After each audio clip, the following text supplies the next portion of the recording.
بسم اللہ الرحمن الرحیم ایاک نعبد و ایاک نستعین۔ میں پہلے واضح کر دوں کہ میں یہ میڈیا ٹاک اس لیے نہیں کر رہا کہ میں تحریک انصاف کو چھوڑ رہا ہوں۔ میں میڈیا ٹاک اس لیے کر رہا ہوں کہ میں اس وقت چاہتا ہوں میری ساری قوم سمجھے کہ میری طرح کا آدمی سیاست میں کیوں آیا اور اس نے یہ اتنی لمبی 27 سال کی سٹرگل کیوں کی، اور وہ اس کے خدشات کیا ہیں کہ یہ ملک میرا کس طرف جا رہا ہے۔ تو میں صرف اپنی قوم کے لیے بتانا چاہتا ہوں کہ میں 18 سال کا تھا جب میں پاکستان کرکٹ ٹیم میں کھیلتے ہوئے انگلینڈ گیا۔ اس کے بعد میں نے وہاں 4 سال پڑھائی کی، اور اس کے بعد میں پروفیشنل کرکٹ کھیلتا تھا گرمیوں میں انگلینڈ میں، اور سردیوں میں پاکستان ہوتا تھا یا پھر دنیا میں کرکٹ ٹور کرتا تھا۔ تو اس ٹائم پہ میں جو برطانیہ کا سارا سسٹم تھا وہ میں پوری طرح سمجھ گیا۔ یونیورسٹی میں بھی میں نے پولیٹکس پڑھی تھی اور پولیٹیکل ہسٹری پڑھی تھی، پولیٹیکل سائنس، تو مجھے وہ پوری طرح سمجھ آ گئی کہ وہاں کا سسٹم کیا ہے، اور پاکستان کا سسٹم مجھے پتا تھا، میں یہاں بڑا ہوا تھا۔ تو میرا جو تجربہ جو اس دوران جو میں نے وہاں ان کے سسٹم کو اندر سے دیکھا، یہ بہت بڑی وجہ میری پولیٹکس میں آنے کی وہ تھی۔ تو میں نے کیا دیکھا؟ میں نے یہ دیکھا کہ اس ملک کی جو سب سے بڑی خوبی یہ تھی کہ وہاں قانون کی حکمرانی تھی، انصاف تھا، رول آف لا تھا، اور میرا سارا جو برطانیہ کے پاکستانی تھے ان سے میری مسلسل ملاقاتیں رہتی تھی، کیونکہ وہ میں کرکٹ کھیلتا تھا، وہ کرکٹ میچ دیکھنے آتے تھے، جب میں میچز کھیلتا تھا جو پاکستانی انگلینڈ کے اندر تھے وہ میچز پہ آتے تھے، تو میرا انٹریکشن تھا ان سے۔ تو میں جو اوورسیز پاکستانی برطانیہ میں خاص طور پہ ان سے پھر میرا بڑا قریب انٹریکشن رہا۔ تو میں اب آپ کو بتانا چاہتا ہوں کہ فائدہ کیا ہوتا ہے جب ایک ملک میں قانون کی حکمرانی ہوتی ہے، انصاف ہوتا ہے۔ وہ ان کی کہانیاں یہ تھیں کہ وہ مزدوری کرنے جاتے تھے، کیونکہ برطانیہ میں مزدوروں کی کمی تھی، تو انہوں نے زیادہ مزدور دنیا میں سے اور ملکوں سے بھی بلائے، جس میں سے پاکستانی بھی گئے، مزدوری شروع کرتے تھے، کیونکہ وہ ایک ایسا ملک جدھر انصاف کا نظام تھا، لیول پلینگ فیلڈ تھی، ان کو وہ پیسہ کماتے تھے، وہ پھر اس پیسے سے چھوٹی سی دکان کھول لیتے تھے، وہ کرتے کرتے وہ معاشرہ ان کو موقع دیتا تھا اوپر آنے کا۔ اور وہ کیوں دیتا تھا؟ کیونکہ جب ایک معاشرے کے اندر انصاف ہوتا ہے وہ آپ کے حقوق کی حفاظت کرتا ہے۔ مطلب یہ ہوتا ہے کہ اگر آپ اپنے ٹیکس دیں، آپ قانون کے بیچ میں رہیں، وہ ملک آپ کو آزاد کر دیتا ہے، آپ جو مرضی کریں، کوئی آپ کو پوچھتا نہیں ہے، کوئی رات کو پولیس نہیں آپ کے گھروں میں گھس جاتی، کوئی رشوت آپ سے نہیں مانگتا، کوئی آپ نے اپنا کام کروانا ہے، پاسپورٹ بنوانا ہے، آئی ڈی کارڈ بنوانا ہے، آپ کو کوئی پیسے نہیں دینے پڑتے آفیسز میں جس طرح رولتے ہیں بیچارے ہمارے لوگ۔ وہاں کوئی تھانے کچہری کی پالیٹکس نہیں ہے کہ بیچارہ غریب آدمی کبھی تھانے میں رول رہا ہے، کبھی کچہریوں میں رول رہا ہے، کبھی پٹواری سے رول رہا ہے، زمینوں پہ قبضے ہو رہے ہیں، اور سارا وقت ان بیچاروں کو سفارشیں چاہیے تھی۔ اس ملک کے اندر سب سے زیادہ جو پولیٹکس میں جو ہمارے ایم این ایز اور ایم پیز ہو، ان کا سب سے زیادہ کام کیا ہوتا ہے؟ لوگوں کی سفارش جا کے گورنمنٹ آفیسز میں جائے۔ وہاں کیوں نہیں ہوتا؟ کیونکہ وہاں انصاف ہے۔ یہ سمجھنا ہے پاکستانیوں آپ نے، انصاف انسانوں کو آزاد کرتا ہے حقوق دے کے، انصاف آپ کو طاقتور سے تحفظ دیتا ہے۔ کوئی بھی آفیشل بیٹھا ہو سرکاری آفس میں، اس کی مجال نہیں ہے آپ کو ذلیل کرنے کی وہاں، کیونکہ وہاں انصاف کا نظام ہے، وہ عدالت میں جا سکتا ہے۔ کوئی اس کی مجال نہیں رشوت مانگنے کی، کیونکہ وہ اس کو عدالت میں جا کے کہہ سکتا ہے اس نے مجھ سے رشوت مانگی۔ کمزور کو طاقتور سے انصاف تحفظ دیتا ہے، اس طرح لوگ آزاد ہوتے ہیں۔ تو وہی پاکستانیوں کو میں نے آہستہ آہستہ دیکھا اوپر آتے ہوئے، ان کے بچے گورنمنٹ اسکولوں میں گئے، مفت پڑھے، ان کے بچوں کو اعلیٰ تعلیم ملی، ان کو میں نے دیکھا وہ اور آگے پڑھے، وہ ڈاکٹرز بنے، مزدوروں کے بچے۔ اور سوائے کئی علاقوں میں جو تھوڑی ریسزم تھی، عموماً یہ دیکھا کہ جو وہاں مزدور بھی گئے ان کو دیکھتے دیکھتے بچے آگے بڑھتے گئے، بزنس شروع کی انہوں نے، بڑے کام کیے. لیکن جو بھی یہاں پاکستانی جاتے تھے، جو مجھے ابھی بھی یاد ہے، وہ سارا وقت ترستے تھے کہ میں نے ایک دن پاکستان جانا ہے. وہ پاکستانی میوزک سنتے تھے، پاکستانی فلمیں دیکھتے تھے، کرکٹ میچ دیکھتے تھے، سارا وقت یاد کرتے تھے پاکستان کہ جیسے ہی ہم نے پیسہ کما لیا ہم پاکستان جائیں گے. اب ان کے بچے وہاں پڑھ جاتے تھے، بڑے ہو جاتے تھے. جب بچے تھوڑے بڑھ جاتے تھے، بڑے ہوتے تھے، وہ پھر آپ پاکستان آنے کی کوشش کرتے تھے. اب میں آپ کو بتاتا ہوں کہ کیوں ہم آگے نہیں بڑھ رہے. وہ آتے تھے پاکستان، ان کے بچے جب پاکستان میں بزنس کام شروع کرتے تھے ان سے کام ہی نہیں ہوتا تھا. وہ عادی تھے کہ وہ سسٹم میں جائیں، وہاں سسٹم کام کرتا ہے، کام ہو، وہاں آپ کا جائز کام ہو، آپ کو کوئی پیسے نہیں دینے پڑتے، آپ کو فوری کام ہو جاتا ہے، کوئی رکاوٹیں نہیں ہیں. آپ بزنس کھولنا چاہیں، آپ محنت کریں، آپ وہ بزنس کامیاب ہو سکتی ہے. نفع نقصان ہوتا ہے لیکن کوئی رشوت نہیں مانگتا، کوئی آپ سے آ کے انسپیکٹر نہیں آتا، کوئی یعنی سرکاری آفیشل آپ کو تنگ نہیں کر سکتے. یہاں کی ان کو مشکل پڑ گئی. وہ تھوڑی دیر آتے تھے، کوشش کرتے تھے، تھوڑی دیر کے بعد ملک سے باہر واپس رہ ہی نہیں سکتے تھے. کرپٹ نظام میں ایک وہ نظام جدھر انصاف نہیں ہے، وہ نہیں گزارا کر سکتے تھے. وہ بیچارے ماں باپ واپس چلے جاتے تھے انگلینڈ. کئیوں کو میں جانتا ہوں انہوں نے پیسہ اکٹھا کیا، محنت کی، 15-20 سال سرمایہ کاری، اتنا سرمایہ اکٹھا کر کے پاکستان آ کے بزنس کھولی. وہ اس نظام میں ان کی بزنس نہیں چلتی تھی. یہاں رشوتیں دینی پڑتی تھی، یہاں ہر سسٹم یعنی سسٹم میرٹ کو اجازت نہیں دیتا آگے بڑھنے کے لیے، کیونکہ انصاف نہیں ہے. اور وہ یہاں تباہ ہو کے میں نے دیکھا لوگ یہاں فراڈ ہوئے، ان سے ہر جگہ زمینوں پہ قبضے ہوئے، ان کے گھروں پہ قبضے ہوئے. جب وہ واپس آتے تھے پیچھے قبضہ ہو جاتا تھا. تو ہوتا کیا تھا، وہ سارے پھر واپس چلے جاتے تھے. اور آخر میں یہ ان کو پتا چلا کہ پاکستان میں ہم بزنس نہیں کر سکتے. اب 1 کروڑ پاکستانی ہے. اب یہ ذرا آپ نے سننا ہے، 1 کروڑ پاکستانی باہر بیٹھا ہے. صرف برطانیہ امریکہ میں جو 16,000 پاکستانی امریکن ڈاکٹرز ہیں، 16,000، ان کی نیٹ ورتھ، جو ان کی ٹوٹل ان کی جو دولت ہے 16,000، 200 ارب ڈالر ہے. 200 ارب ڈالر ان کی نیٹ ورتھ ہے. جو 10 پاکستانی سب سے امیر ہیں اس وقت امریکہ میں، پاکستانی امریکنز، 25 ارب ان کی نیٹ ورتھ ہے ڈالرز. صرف جو پاکستانیوں کو یہاں سمجھتے ہیں کہ یہاں حالات اچھے نہیں ہیں، جنہوں نے دبئی میں، اس میں حلال کا بھی پیسہ حرام کا بھی ہے، صرف دبئی میں انہوں نے جو پراپرٹیز لی ہوئی ہیں 20,000 پاکستانیوں نے، وہ 10.4 ارب ڈالر کی پراپرٹیز لی ہوئی ہیں. ہم 6 ارب کے پیچھے، ڈالر کے پیچھے، IMF کے پیچھے بھاگ رہے ہیں. تو میں یہ صرف آپ کو کیوں بتا رہا ہوں؟ ہمارا ملک اللہ نے ساری نعمتیں دی ہوئی ہیں اس کو. ایسا ملک دنیا میں نہیں ہے. ہر قسم کی یعنی 12 موسم ہیں، اوپر سے نیچے جائیں بدل جاتا ہے، ملک بدل جاتا ہے، اس میں ہر کچھ اگ سکتا ہے. زرخیز زمین ہے، اس کو ہم صحیح استعمال نہیں کر پا رہے. لیکن جب تک ہم انصاف کا نظام نہیں ٹھیک کرتے، ہم اس ملک میں اس دلدل میں گھس رہے ہیں. میں اب آپ کو بتاؤں کہ میں نے جب یہ پاکستانیوں سے جو برطانیہ میں تھے، کیونکہ میرا اصل میں کرکٹ کھیلتا تھا، میں نے آپ کو بتایا میرے ان سے رابطہ تھا، تو تب میں نے فیصلہ کیا کہ ہم پاکستان کے اندر جب تک یہاں ایک انصاف کا نظام نہیں آتا، ہمارا ملک آگے نہیں بڑھ سکتا. کیونکہ اتنا بڑا سرمایہ کاری ہو سکتی ہے اوورسیز پاکستانی سے، لیکن وہ آتے نہیں ہیں پاکستان میں. وہ صرف اپنی ریمیٹنس بھیجتے ہیں، جو اصل تو سرمایہ کاری سے ملک اوپر جاتا ہے. تو میں نے پھر تحریک انصاف بنائی 96 میں، اور اس کا نام تھا انصاف کی تحریک. اس کی نظریہ کیا تھا؟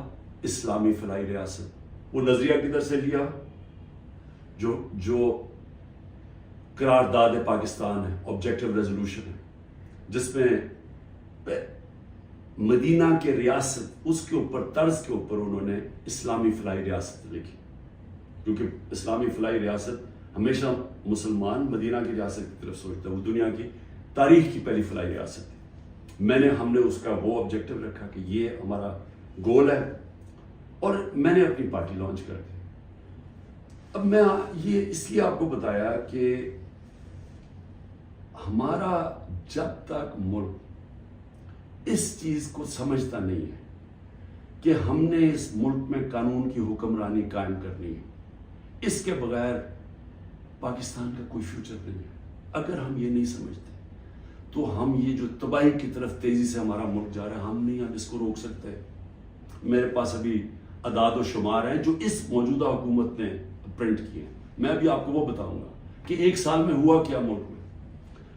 لیکن میں نے ایک اور چیز جو کیونکہ میرا برطانیہ کو میں اندر سے باہر سے اس کے معاشرے کو جانتا تھا، اور جب میں کرکٹ کے آخری دنوں میں میرا سفر شروع ہو گیا، میرے دین کی طرف بھی اسلام کی طرف بھی میں نے پڑھنا شروع کر دیا اور میرا سفر شروع ہو گیا، تو میں نے اس نتیجے پہ مجھے پہلی دفعہ سمجھ آئی کہ جو مدینہ کی ریاست جو میرے نبی صلی اللہ علیہ وسلم کی سنت ہے، کیوں اللہ ہمیں حکم کرتا ہے کہ ان کے راستے پہ چلو؟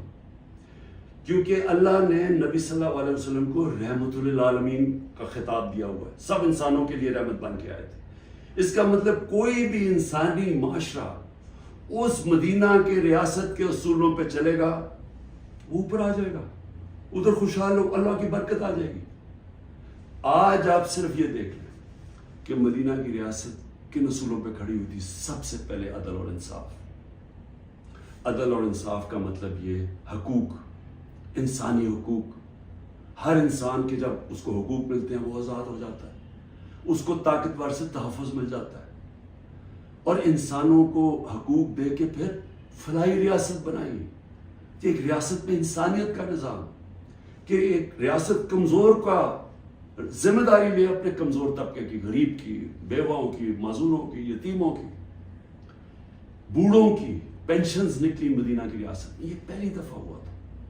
تو دونوں آج جن ملکوں میں یہ بنیاد رکھی گئی ہے انصاف پہ، میرٹ پہ، فلاحی ریاست انسانیت کے اوپر، جدھر تعلیم کے اوپر زور دیا جو میرے نبی صلی اللہ علیہ وسلم نے دیا، وہ سب آگے نکل گئی ہیں۔ آپ ایک ملک دیکھ لیں جو آج خوشحال ہے، وہ سب وہی اصولوں پہ وہ کھڑے ہوئے ہیں، کیونکہ رحمت للعالمین تھے کہ جو ان کی سنت پہ چلے گا اس کو اللہ اس معاشرے کو برکت بخشے گا۔ اب ہم پاکستان پہ آتے ہیں، موجودہ پاکستان پہ دیکھیں جو اس وقت پاکستان میں ہو رہا ہے نا، یہ ہر چیز جس کے لیے، ہر وہ اصول جس کے اوپر پاکستان بنا تھا، آج اس کی نفی ہو رہی ہے۔ بدترین غلامی ہو رہی ہے اس وقت پاکستان کے اندر۔ نہ آزادی نام کی کوئی چیز ہے، کیونکہ حقوق ہی نہیں ہے کسی کے۔ رات کو پولیس گھستی ہے کسی کے گھر میں، سارا گھر توڑ دیتی ہے، اگر وہ جس کو، اور اس کا صرف قصور ہے کہ وہ تحریک انصاف کا، وہ تحریک انصاف کا نہیں ملتا، اس کی بہنوں کو، ان کو تنگ کرتے ہیں، بہنوئیوں کو، رشتہ داروں کو، ان کو تنگ کرتے ہیں، ان کو پکڑ کے لے جاتے ہیں، عورتوں کو پکڑ کے لے جاتے ہیں۔ یہ تو ہم سنتے تھے کہ ہٹلر کی جرمنی کے اندر ایسے ہوتا تھا، میں نے تو اس طرح کی چیزیں سنی نہیں کبھی، کہ جس طرح میرے گھر پہ اٹیک ہو، میں اپنا سچ بتا رہا ہوں، بیوی اکیلی بیٹھی ہے، 40 پولیس والے گھس گئے، سارا توڑ پھوڑ کے لوٹ کے چلے گئے گھر، نوکروں کو مارا، جو بچا ہوا ہنسام آئے ان کو اٹھا کے لے گئے اور مارا یا بری طرح۔ کس قانون کے تحت؟ تو یہاں تو مکمل طور پہ جنگل کا قانون نافذ ہو گیا، یہاں تو بنیادی حقوق ہی ختم ہو گئے ہیں۔ آج آئین کچھ کہتا ہے، کہاں آئین اجازت دیتا ہے کہ ایک ہوتا ہے کور کمانڈر کا گھر جلایا جاتا ہے۔ مجھے پہلی دفعہ پتہ چلتا ہے جب میں 4 دن کے بعد نکلتا ہوں، مجھے چیف جسٹس صاحب سپریم کورٹ کے کہتے ہیں، ادھر ہی میں مذمت کرتا ہوں۔ کون نہیں مذمت کرے گا؟ اب جس کو پکڑتے ہیں وہ آگے بیٹھتے ہیں، جی میں پی ٹی آئی چھوڑو، میں جی فوج کے ساتھ ہوں اور میں بڑی مذمت کرتا ہوں 9 مئی کو، تو کون نہیں کرتا؟ ہم نے کبھی کہا کہ ہم نے مذمت نہیں کی؟ کوئی چاہے گا اپنے ملک کے آپ اپنی فوج کے خلاف کوئی کاروائی کریں یا اپنی فوج کو بدنام کوئی چاہے گا، کیونکہ جب آپ کی فوج کمزور ہوتی ہے ملک کمزور ہو جاتا ہے. لیکن یہاں تو ایک عجیب ہی ماحول بنا دیا گیا ہے. وہ کور کمانڈر کا انویسٹیگیٹ کیے بغیر، یہ پتہ ہی نہیں ابھی تک کہ کس نے کیا کیا، اس کے انویسٹیگیٹ کیے بغیر پورا پاکستان میں تحریک انصاف کے اوپر کریک ڈاؤن ہو گیا. اچھا جی کتنی جگہ چلی تھی مجھے تو یہ بھی نہیں پتا، کور کمانڈر کا تو ہمیں پتا ہے، اور گاڑیاں کو ہمیں خود، ہمارے پاس تصویریں ہیں کہ پولیس خود گاڑیاں چلا رہی ہے کہ ہمارے سامنے. وہ ریڈیو پاکستان پشاور کیسے جل گیا؟ وہ مظاہرہ تو کہیں اور ہو رہا تھا، وہ ایک دم وہ جل گیا. کوئی تحقیقات کیے بغیر اس کا بہانہ لے کے، جس طرح ہٹلر نے اپنے مخالفین کمیونسٹ کو ختم کیا تھا 1933 میں جرمنی میں، جس طرح سہارتو نے اس نے انڈونیشیا کے کمیونسٹ کو ختم کیا تھا کہ جنہوں نے ہمارے کوئی آرمی آفیسرز کو قتل کیا، ان کو ساروں کے اوپر حلہ دیا، دھاوا بول دیا، جو آج ہوا ہے. تحریک انصاف جدھر ملتی ہے، بھئی کراچی والوں کا کیا کور کمانڈر سے تھا، باقی پاکستان میں تھا. چلے لاہور میں ہم مانا ہو گیا، وہ اس پہ بھی تحقیقات کے بغیر، اچھا چلیے آپ کو بڑا غصہ ہے تو باقی جگہ کیوں پکڑ رہے ہیں سارے جگہ؟ کوئی تحریک انصاف کا سپورٹر ہو، رشتہ دار ہو، جانا ہو، کوئی کسی نے ٹویٹ کی ہو، ان کو پکڑ کے جیلوں میں ڈال رہے ہیں. 10,000 لوگوں کو پکڑ کے جیل میں ڈال دیا. اور اب یہ جبری طلاقیں ہو رہی ہیں. وہ آتے ہیں بیٹھتے ہیں، جی میں دیکھیں جی میں نے تو بڑا فوج کے ساتھ ہوں، میں تو بڑا یہ 9 میں جو ہوا بہت برا ہوا اور میں تو تحریک انصاف چھوڑا. تو یہ اس سے سمجھا جا رہا ہے کہ یہ پارٹی کمزور ہوئی ہے، عمران خان اکیلا رہ گیا. لیکن میں سارے جو آج آپ بیٹھے ہیں نا، جو فیصلے کر رہے ہیں اس ملک کے، میری بڑی غور سے بات سنیں. میں یہ جو آپ کے سامنے آیا ہوں، یہ کبھی جب میں کوشش کرتا ہوں کہ ڈائلاگ کی بات کرو، ہمارے سے کوئی بات چیت تو کر لے، ہم یہ بات کر کے مسئلے حل کر دیں. جس دن میں یہ کہتا ہوں اگلے دن اور سختی شروع ہو جاتی ہے، 2-3 اور FIR کاٹ دیتے ہیں، گھر میں آ جاتی ہے پولیس. کیونکہ سمجھتے یعنی کوئی ایک عجیب ذہن بیٹھے ہوئے، وہ سمجھتے ہیں کہ جو ڈائلاگ کرنا جا رہا ہو وہ اب اس کے گھٹنے کانپنے شروع ہو گئے ہیں، تو اس لیے آ کے اس کے اوپر تھوڑی اور سختی کرو تو بالکل بیٹھ جائے گا.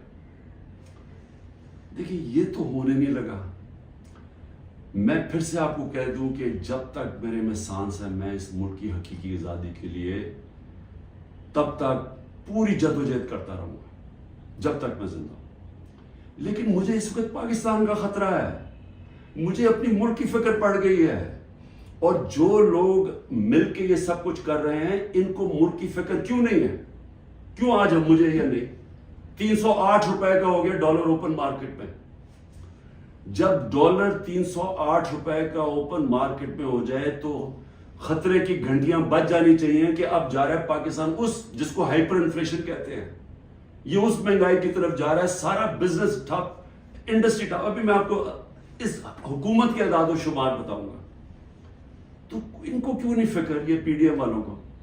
ان کے پیسے باہر پڑے ہیں، ان کا اربوں ڈالر اس ملک سے باہر پڑا ہے. ان کو کوئی فرق نہیں پڑا کہ اس ملک کے اندر لوگوں کی $130 کم ہو. 130 روپیہ گرا ہے ڈالر کے مقابلے میں صرف جب سے ہم گئے. تو ان کو نہیں فکر پڑ رہی. وہاں لندن میں بیٹھ کے عاشیاں، بڑے بڑی گاڑیاں، بڑے بڑے ریسٹورنٹس میں بیٹھے ہوئے ہیں، شاپنگ ہو رہی ہے ہیرڈز میں، کیونکہ ڈالرز میں یا چوری کر کے پیسہ وہاں لے گئے. فکر ہر اس پاکستانی کو ہونی چاہیے جس کا جینا مرنا پاکستان میں ہے. میرے عمران خان کو جی ECL پہ ڈال دیا. شکر کو میں تو آپ کا شکریہ ادا کرتا ہوں. میں تو جانے نہیں چاہتا ملک سے باہر، کیونکہ میں نے کوئی باہر میرے پیسے بینک اکاؤنٹس کچھ نہیں پڑے ہوئے. مجھے تو یہ ملک سے پیار ہے. تو اس لیے ECL ان کو فرق پڑتا ہے جنہوں نے جائیدادیں ڈالرز میں رکھی ہوئی ہیں باہر، اور ان کو کوئی فرق نہیں پڑ رہا کہ ملک تباہی کی طرف جا رہے ہیں. ذرا آپ یہ صرف دیکھ لیں کہ جب ایک آدمی نے بند کمرے میں فیصلہ کیا کہ جناب عمران خان بہت ملک کے لیے تباہی کر رہا ہے اور میں اس کو بدلنا ہے، اور اس نے جب گورنمنٹ گرائی، تو ذرا صرف میں اب آپ کو اس حکومت کے اعداد و شمار ہمارے پاس جو فورن ایکسچینج ریزروز تھے، یاد رکھیں روپیہ مضبوط رہتا ہے جب آپ کے ریزروز اوپر ہو، 16.2 ارب ڈالر، آج وہ ہیں 4.5 ارب ڈالر، منفی 72% ہمارا فورن ایکسچینج گرا، ایکسپورٹس 13% گری ہے، ریمیٹنسز جو باہر سے پاکستانی ڈالر بھیجتے تھے وہ 13% گرے۔ یاد رکھیں یہ ہر سال ہمارے بڑھتے جا رہے تھے، ہر سال پچھلے سال سے زیادہ ہوتی تھی ہماری ایکسپورٹس بھی، ریمیٹنسز بھی، ڈالر زیادہ آ رہا تھا۔ اب جب سے یہ آئے ہیں 13% دونوں نیچے چلے گئی ہے بجائے اوپر جانے کے۔ اس کا مطلب ڈالر کم آ رہے ہیں پاکستان میں، قرضے بڑھتے جا رہے ہیں، ڈالر کم آ رہے ہیں اور ہم نے قسطیں بھی دے دی۔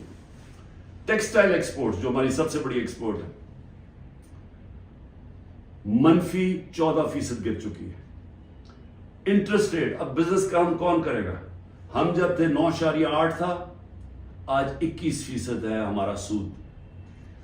ہمارا جو ایکسچینج ریٹ ہے آفیشل 180 کر لیں، ہمارا تھا جب ہم گئے 180 روپے ڈالر تھا، آج 287 روپے ڈالر آفیشل ریٹ ہے اور 308 پہ پہنچ گیا ہے اوپن مارکیٹ میں۔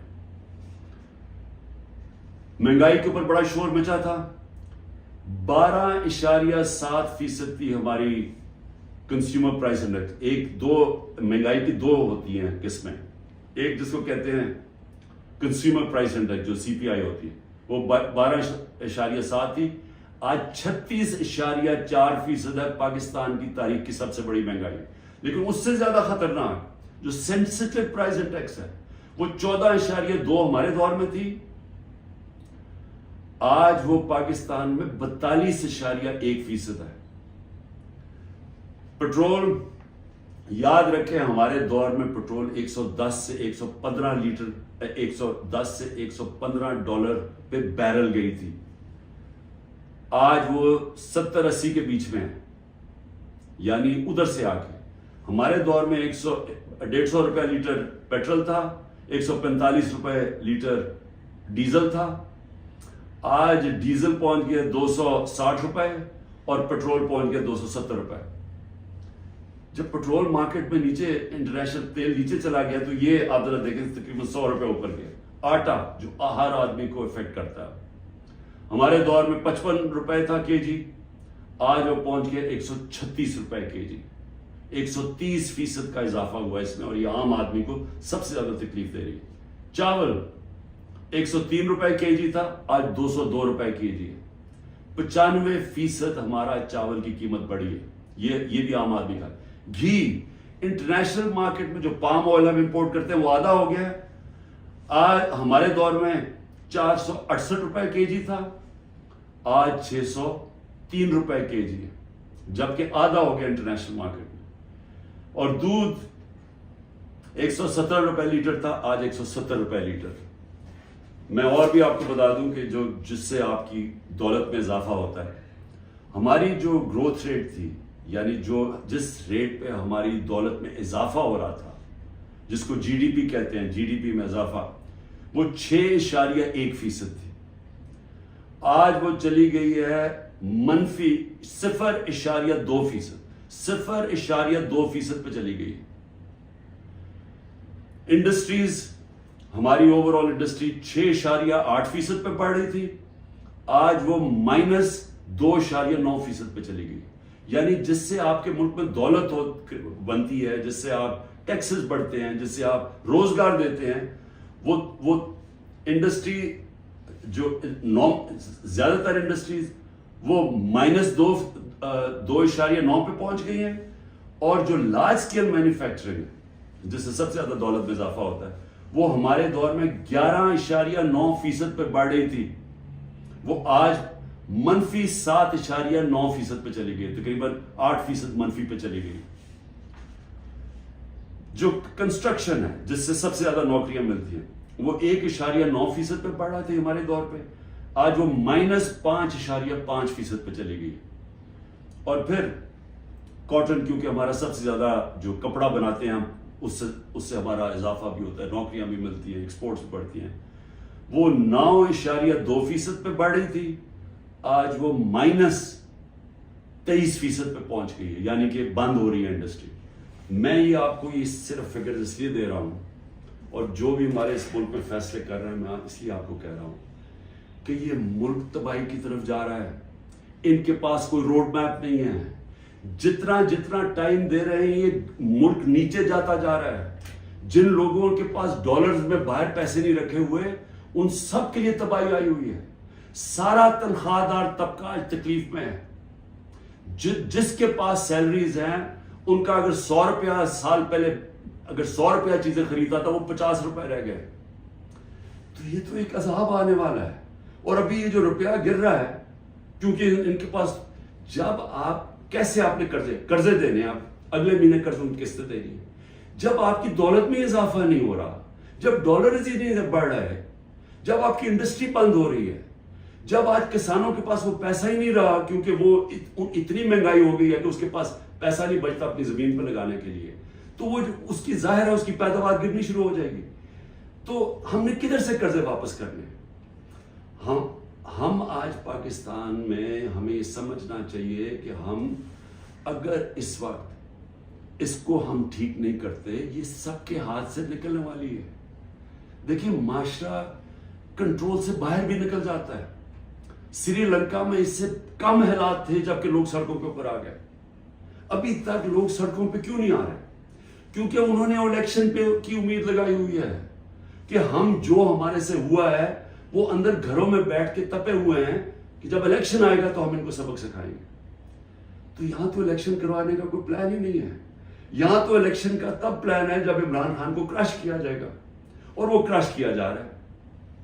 یعنی یہ جو ہمارے اوپر جس طرح کا جبر ہو رہا ہے اور جس طرح کا یہ ظلم ہو رہا ہے تو یہ تو کبھی ہوا ہی نہیں ہے پاکستان میں کسی پارٹی سے. اور یہ اس کے پیچھے یہ سوچ ہے کہ جب یہ کرش ہو جائے گی پارٹی تب ہم الیکشن کروا دیں گے. دیکھیں کیونکہ میں بڑا ہوں، میں نے ایسٹ پاکستان مجھے یاد ہے.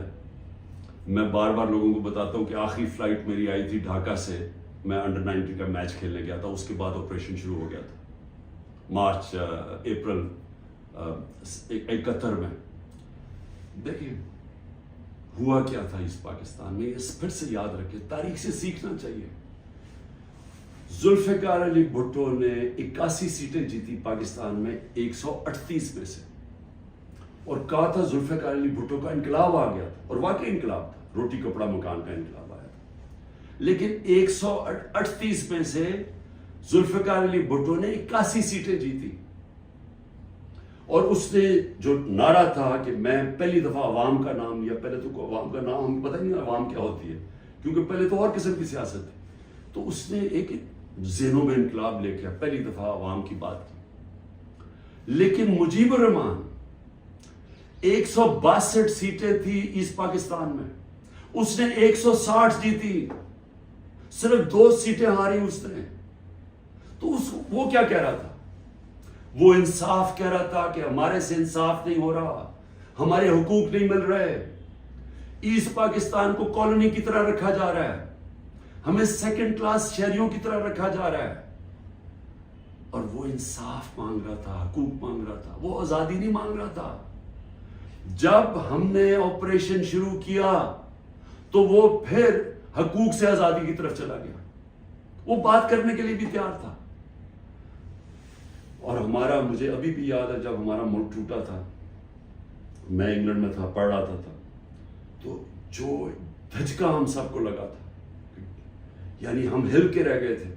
پھر لوگوں نے اپنے دل بلائے، نہیں جی اس پاکستان تو بڑا غریب ملک تھا، ہمارے اوپر بوجھ تھا، وہاں سائیکلون آتا تھا تو ہمیں ان کو پیسے دینے پڑتے تھے، اس طرح کی باتیں کی. آج بنگلہ دیش ہمارے سے آگے نکل گیا ہے. اور میں آج آپ کو یہ بتا دوں کہ یہ جو ایسٹ پاکستان سے سبق سیکھنا ہے وہ یہ کہ جب ایک قوم آزادی کا فیصلہ کر لے اور اپنے حقوق کے لیے، حقوق کا ہوتا کیا ہے؟ آپ کو انصاف ملتا ہے، انصاف آپ کو حقوق دیتے ہیں، حقوق آپ کو طاقتور سے کمزور کی تحفظ دیتا ہے. جب تحفظ ملتا ہے وہ آزاد ہو جاتا ہے، اس کو لیول پلینگ فیلڈ مل جاتی ہے، اس ملک میں خوشحالی آ جاتی ہے. کیونکہ وہ پھر زیادہ تر بڑی بزنسز تو نہیں ہیں پاکستان میں، جو میں بتا رہا ہوں اوورسیز پاکستانی کیوں نہیں آتا؟ وہ زیادہ تر چھوٹی بزنس ہیں. چھوٹی بزنس پاکستان میں چل نہیں سکتی کیونکہ ان کے پاس اتنی طاقت نہیں ہوتی رشوت دینے کی. ان کے پاس اتنا ٹائم نہیں ہوتا کہ وہ آفیسز کے چکر لگائیں, وہاں ان کو وہ ڈیلے صرف اس لیے کریں جب تک آپ رشوت نہیں دیتے, تو وہ چلے جاتے ہیں واپس. تو چھوٹی بزنس جو اسمال اور میڈیم صنعت ہوتی ہے وہ ایک ریڑھ کی ہڈی ہوتی ہے ملک کی. اصل تو روزگار وہ دیتا ہے. ساری دنیا میں اسمال اور میڈیم انڈسٹری دیتی ہے, یہاں وہ چلنے نہیں دیتے کیونکہ یہاں ایک سسٹم بڑا کرپٹ ہے, کیونکہ یہاں انصاف نہیں ہے. تو جو میں آج آپ کو کہنے کی کوشش کر رہا ہوں کہ انصاف جب ایک لوگوں کے دلوں میں چلا جاتا ہے کہ ہمیں انصاف چاہیے, ہمیں حقوق چاہیے, ہمیں آزادی چاہیے, پھر آپ ان کے اوپر جو مرضی کریں, ملٹری آپریشن بھی, وہ پھر بیج دل سے نہیں نکلتا. کیونکہ جو اللہ نے ہمارے اندر یہ پیدا کیا ہوا ہے آزادی کا, یہ جو آزادی کا بیج ہے, یہ انصاف اور آزادی ساتھ ساتھ جاتے ہیں, یہ اندر ہے ہمارے. اور اس نے جب لا الہ الا اللہ کہتا ہے, ہم اسے وعدہ کرتے ہیں, وہ ہمیں آزاد کرنا چاہتا ہے اللہ, کیونکہ صرف آزاد لوگ اوپر جا سکتے ہیں. تو جب لوگوں کا دل میں آزادی کا جذبہ آ جاتا ہے, وہ پھر یہ جبری طلاقوں سے, یہ پکڑ دکڑ کر کے, یہ مار پیٹ کے, یہ خوف کر کے, اس سے یہ جاتا نہیں ہے. پھر یہ نفرتیں بڑھ جاتی ہیں, یہ اور زیادہ غصہ بڑھ جاتا ہے, یہ کہیں جانے نہیں لگا. یہ جو مرضی آپ کریں کہ ہر روز بیٹھ کے جی مجھے تو فوج سے بڑا پیار ہے اور 9 مئی کو بڑا برا کیا گیا, میں چھوڑا پارٹی. تو کیا اس سے پارٹی, کیا لوگ بیوقوف ہیں؟ کیا لوگوں کو نہیں سمجھ آ رہی کیا ہو رہا ہے؟ تو میں آخر میں یہ کہنا چاہتا ہوں, دیکھیں یہ پاکستان کی اس وقت جنگ ہے, یہ تحریک انصاف کو ختم کرتے کرتے پاکستان کو تباہ نہ کریں. یہ اگر اس وقت ہم نے سٹیپس نہ لیے, قدم نہ اٹھایا, یہ ادھر چلا جائے گا, کوئی بھی نہیں کچھ کر سکے گا. سارا تنخواہ دار طبقہ تھوڑی دیر میں کھڑا ہو جائے گا.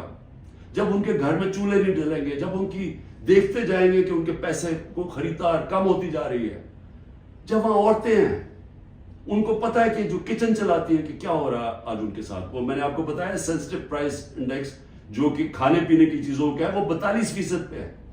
تو جب یہ حالات ایسے ہو جائیں پھر ایک معاشرہ پھٹ جاتا ہے. تو میں اس لیے بات چیت کی بات کر رہا ہوں کہ یہ ٹائم ہے, یہ ملک ٹھیک تب ہوگا جب اس سارے ملک کے ادارے اکٹھے بیٹھیں اور ملک کی سب سے بڑی ایک ہی جماعت جو فیڈرل پارٹی ہے پاکستان کی, وہ سب اکٹھے بیٹھیں اور وہ بیٹھ کے اس مسئلے کا حل نکالیں. یہ ڈنڈے مار کے مسئلے کا حل نہیں ہونے لگا. یہ جو بھی کریں گے, میں تو بیٹھا ہوں کہ ہر روز میں انتظار کرتا ہوں کہ کس دن پکڑنے آئیں گے, میں تو تیار ہوں اس کے لیے. اس سے مسئلہ نہیں حل ہونے لگا. اس کی سلوشن اس میں ڈنڈے مارنے میں نہیں ہے اور ظلم کرنے میں. اگر یہ ہوتی تو اس پاکستان نہ علیحدہ ہوتا. اس کا مسئلہ اس ملک میں قانون کی حکمرانی قائم کرنا ہے, ادارے مضبوط کرنا ہے, سارے اداروں کو اپنے آئینی رول کے اندر فنکشن کرنا ہے, لوگوں کو آزاد کرنا ہے, ان کو حقوق دے کے. کبھی اس ملک میں نہیں ہونا چاہیے کہ لوگ گھروں میں بیٹھے اور رات عورتیں نہ پرواہ چادر نہ چادر والی لوگ آئے گھر توڑ کے چلے گئے اور کوئی پوچھنے والا نہیں ہے. اور انہیں پتا ہے کیونکہ وہ طاقت والا کوئی پوچھے گا ہی نہیں. عدالتوں سے سارا خوف چلا گیا. عدالتیں جا کے فیصلہ کرتی ہیں عمران ریاض کو لے کے آؤ, وہ ابھی تک پتہ ہی نہیں ہے وہ کدھر چلا گیا. اور جس طرح کے تشدد کی میں نے کہانیاں سنی ہیں کہ جو باہر نکلتے ہیں, کئی لوگوں کو, سب کو نہیں کیا, کئیوں کو تو برے حالات میں رکھا ہے کہ اتنے چھوٹے سے دڑبوں کے اندر لوگوں کو بند کیا ہوا ہے, لیکن کئیوں پہ تشدد کیا. تو میں یہ سوال پوچھتا ہوں کہ ہماری جب عدلیہ کی بات, ان کی ورڈکٹ نہیں مانے جائیں گے, عدلیہ کہتی ہے الیکشن کرواؤ آئین کے مطابق, وہ الیکشن ہی گورنمنٹ کرواتی, تو یہ ملک تو تباہ کی طرف چلا گیا نا, بنانا ریپبلک بن گیا. یہ ملک تو وہ جنگل کا قانون آ گیا آج پاکستان میں. تو میں اس کی آخر میں اپیل کرتا ہوں کہ بات چیت کرنی چاہیے فوری طور پہ. جو یہ کیا جا رہا ہے یہ کوئی حل نہیں ہے, اور اس کو یہ نہ سمجھے کہ عمران خان کی کمزوری ہے, کیونکہ جب میں یہ بات چیت کی بات کرتا ہوں اور سختی آ جاتی ہے, باہر پولیس پہنچ جاتی ہے, وارنٹ نکلاتے ہیں. یہ مجھے اس سے کوئی فرق نہیں پڑتا. مجھے اپنی ملک کی اس وقت فکر پڑی ہوئی ہے, اور آپ سب کو بھی فکر ہونی چاہیے کہ یہ جو میں نے آپ کو بتایا ہے, آج اگر 308 روپے کا اوپن مارکیٹ میں ڈالر مل رہا ہے تو سمجھ جائیں کہ پاکستان ادھر اب پہنچ جائے گا جدھر سارے لوگوں نے ڈالر خریدنا ہے، کسی نے سرمایہ کاری نہیں کرنی، باہر سے اوورسیز پاکستانی ریمیٹنسز انہوں نے لیگل چینل سے نہیں بھیجنا کیونکہ اتنا فرق پڑ گیا اوپن مارکیٹ اور آفیشل ریٹ کے اندر، تو یہ تو ملک تو جا رہا ہے نیچے. تو اس لیے میں پھر آخر میں اپنی ساری قوم کو کہتا ہوں کہ آپ سب صبر کریں، اپنی پارٹی کو کہتا ہوں صبر کریں. یہ جو کیا جا رہا ہے آپ سے کہ کن پٹی پہ بندوق رکھ کے جی میں پی ٹی آئی چھوڑ آؤں، کوئی فکر نہ کریں، کبھی کوئی پارٹی سے نہیں ختم ہوگی. پارٹی تو ختم ہوتی ہے جب نظریہ ختم ہو جاتا ہے. آج آپ کے سامنے پی ڈی ایم کی جماعتیں ہیں، پوری اسٹیبلشمنٹ کی مدد کر رہی ہے، الیکشن کمیشن ان کے ساتھ ملی ہوئی ہے، انتظامیہ ساری ان کے ساتھ ملی ہوئی ہے. کیوں یہ الیکشن سے ڈر رہے ہیں؟ سارا تو آپ کے پاس امپائرنگ بھی اپنے ہیں، پھر بھی ڈر رہے ہیں کہ جی عمران خان کو پہلے ختم کرو پھر الیکشن لڑیں گے، کیونکہ ان کا ووٹ بینک ختم ہو گیا ہے. پی ٹی آئی کا ووٹ بینک بڑھتا جا رہا ہے، جتنا یہ ظلم کر رہے ہیں اور زیادہ پبلک ہمارے ساتھ کھڑی ہو رہی ہے. اور